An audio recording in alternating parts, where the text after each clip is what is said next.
The last analysis ended with a chilling question. Can the dollar survive the storm that's coming?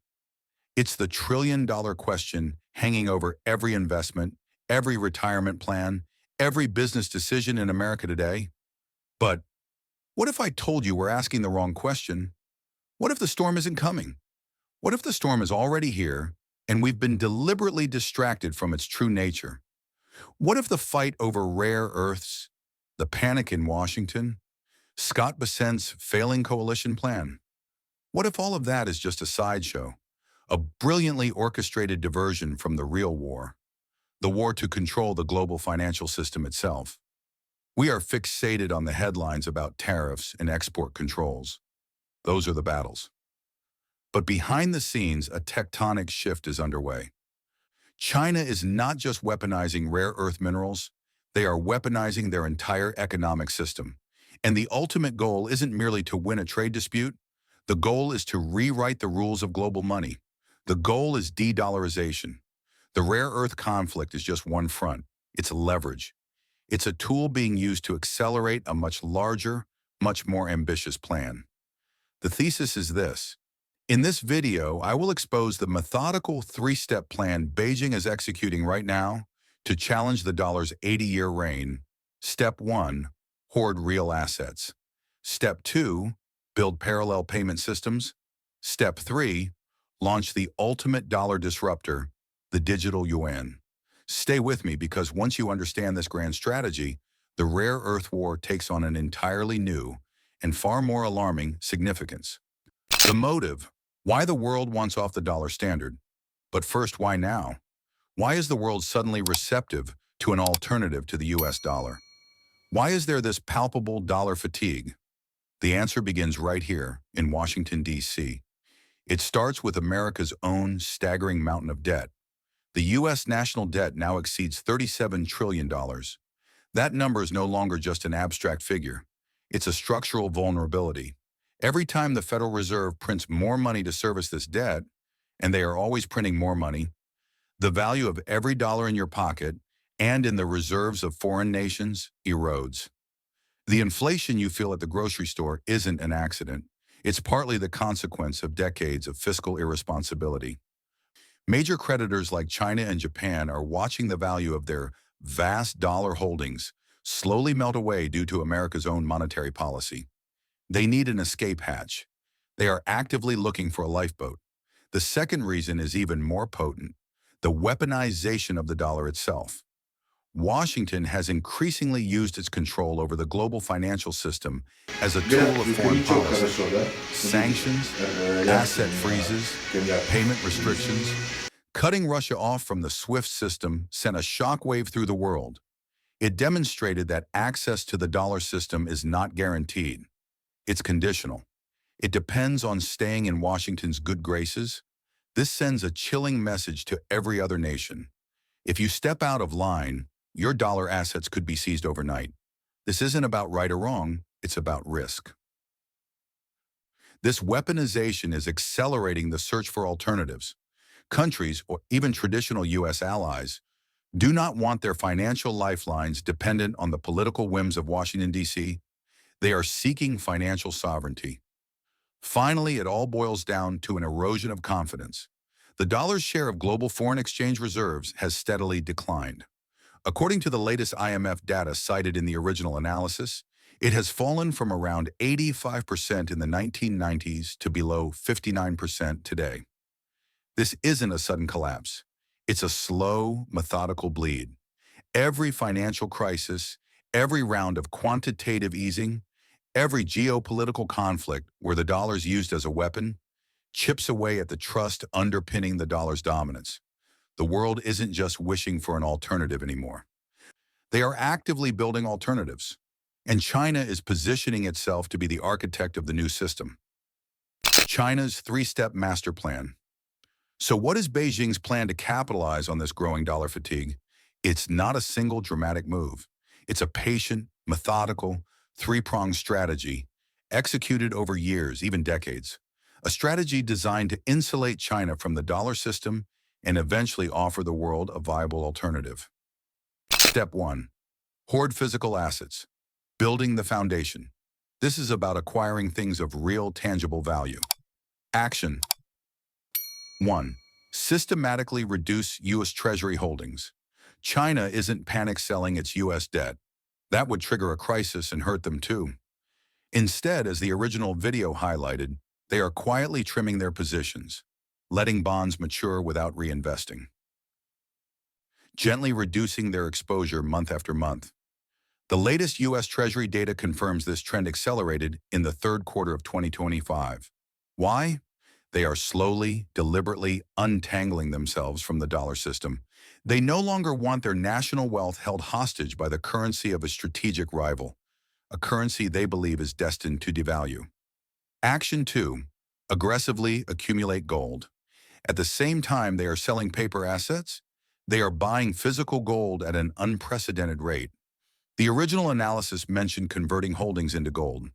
The World Gold Council reports confirm the People's Bank of China has been the world's largest official gold buyer for nearly 2 straight years as of October 2025, and the official figures likely understate the true scale of their accumulation, which may also be happening through state-owned enterprises and sovereign wealth funds. Why gold? Because gold is the ultimate form of money. It's beholden to no government. It cannot be printed into oblivion. It cannot be easily sanctioned or frozen. In a world losing faith in fiat currencies, gold represents stability.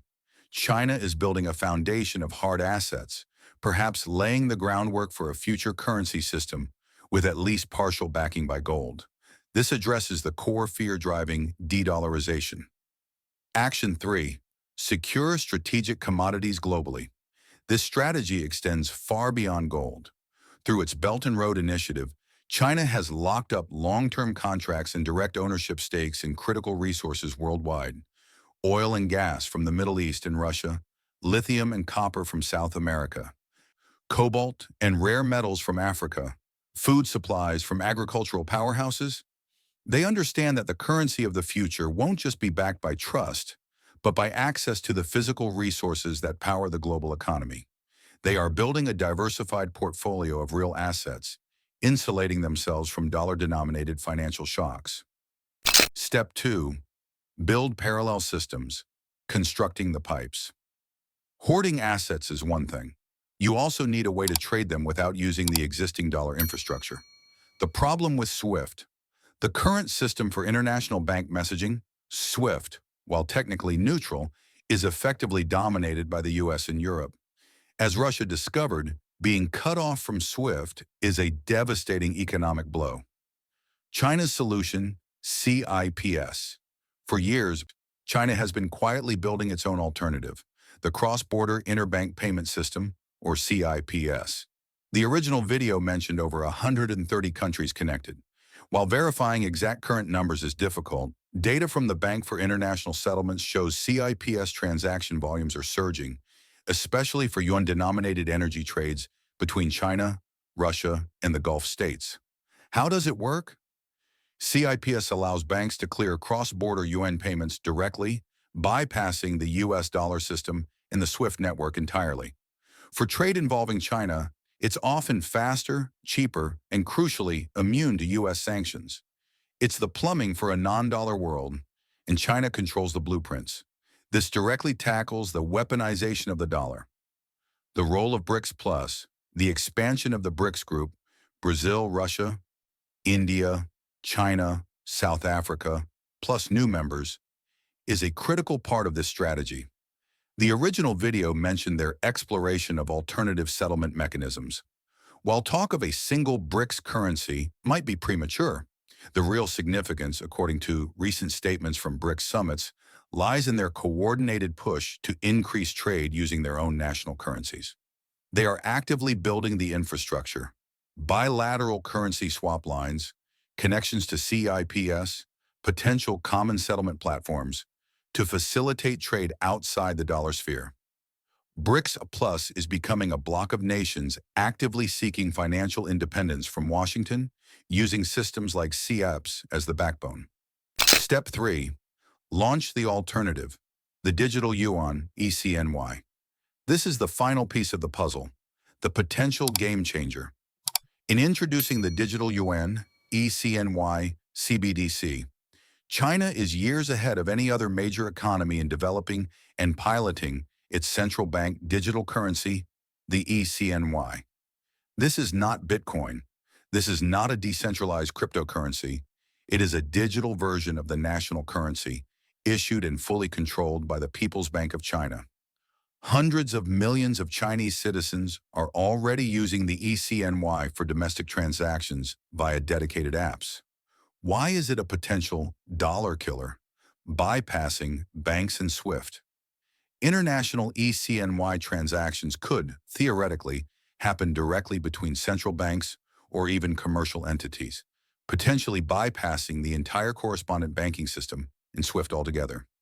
Imagine Saudi Arabia selling oil to China and receiving instant payment in e-CNY with no U.S. bank involved.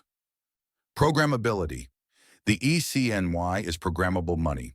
Beijing could embed rules into the currency itself, controlling how, when, and where it can be spent. This offers unprecedented control, but also potential efficiency gains for specific types of cross-border transactions. Internationalizing the yuan. While still primarily a domestic project, China is actively exploring cross-border pilots for the e-CNY, particularly through initiatives like Project mBridge with other central banks. By offering an efficient, sanction-proof digital payment rail, especially to countries along the Belt and Road, China can dramatically increase the international use and appeal of the yuan. It solves the last-mile problem of making the yuan easy and cheap to use globally. Conclusion of Step 3.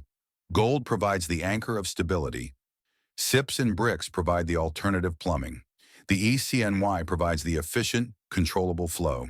It's a complete parallel financial ecosystem designed to operate independently of and eventually challenge the US dollar. Leverage, the role of rare earths. So where do rare earths fit into this grand financial strategy? Why pick a fight over industrial materials right now? The mini-hook. If the end game is financial, why the confrontation over physical resources? Rare earths are the stick. Remember China's near monopoly on processing rare earths, 91 to 94%. That control isn't just economic leverage, it's geopolitical leverage.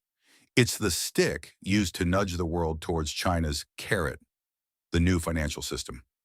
When the U.S. tries to rally allies against Beijing's financial ambitions, China can issue a subtle reminder.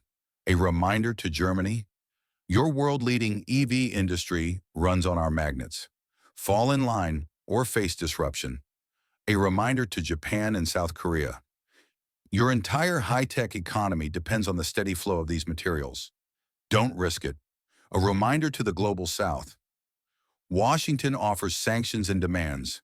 We offer infrastructure, trade, and a payment system you can actually use. China is implicitly telling the world, you can side with the declining dollar system and face immediate, tangible economic pain in your most critical industries. Or you can engage with our rising yuan-based system, use our payment infrastructure, and keep your factories running. Forcing the shift. The rare earth crisis, the export controls, the price spikes, the scramble for alternatives serves a crucial purpose in China's financial strategy. It vividly demonstrates the vulnerability of the existing dollar-based supply chains. It creates a powerful incentive for nations to diversify, not just their physical supply chains, but their financial supply chains as well. When French energy giant Total settles an LNG deal in yuan, when Brazil and China announce more bilateral trades settled in their own currencies, when Saudi Arabia openly discusses accepting yuan for oil, these aren't isolated commercial decisions. They are calculated steps by nations seeking shelter from a dollar system they perceive as increasingly unreliable and weaponized. The rare earth threat provides the urgent push away from the dollar. China's alternative financial system provides the attractive pull. It's a masterful strategy of coercion and co-option. Conclusion: the new financial order. So let's revisit the U.S.-China trade war headlines. They are not the main event. They are the smokescreen. The real war, the generational conflict, is for the future of money itself. The thesis revisited: China is executing a patient, multi-decade, three-step strategy to dethrone the dollar, using gold as an anchor, CIOPS bricks as the pipes, and the digital yuan as the flow. Their dominance in rare earths is the physical leverage being applied to accelerate this financial transition. The bifurcated world. The world is splitting into two economic and financial systems, just as the original analysis concluded. One block remains tied to the debt-laden, sanction-heavy US dollar. The other block is coalescing around China, built on trade, infrastructure, commodity flows, and increasingly, the yuan. This isn't about the yuan replacing the dollar overnight. It's about the emergence of a viable alternative, eroding the dollar's exorbitant privilege piece by piece. The decline in the dollar's share of global reserves below 59% isn't the end. It's merely a milestone on a longer journey. The coming storm. So, what is the storm? It's not a sudden crash, like 2008. It's the slow, grinding erosion of the dollar's purchasing power as the world needs fewer dollars to conduct international trade. It's persistently higher inflation in the U.S. as foreign appetite to finance American debt diminishes. It's the gradual loss of geopolitical influence as U.S. financial sanctions lose their bite, because nations now have a way around them. It is the painful, multi-decade adjustment to a world where America is no longer the undisputed financial hegemon. It is the unwinding of the post-Bretton Woods order, the flywheel CTA. This new financial system isn't hypothetical, it's being built and deployed right now. In our next video, we will dive deep into exactly what the digital yuan is and why it's a completely different threat than cryptocurrency. Hit subscribe so you are prepared. The resonance point. We are living through the end of one financial era and the birth of another. The question is no longer if the dollar's dominance will be challenged, but when the transition accelerates, how are you preparing your savings and investments for this new reality? Share your thoughts in the comments below.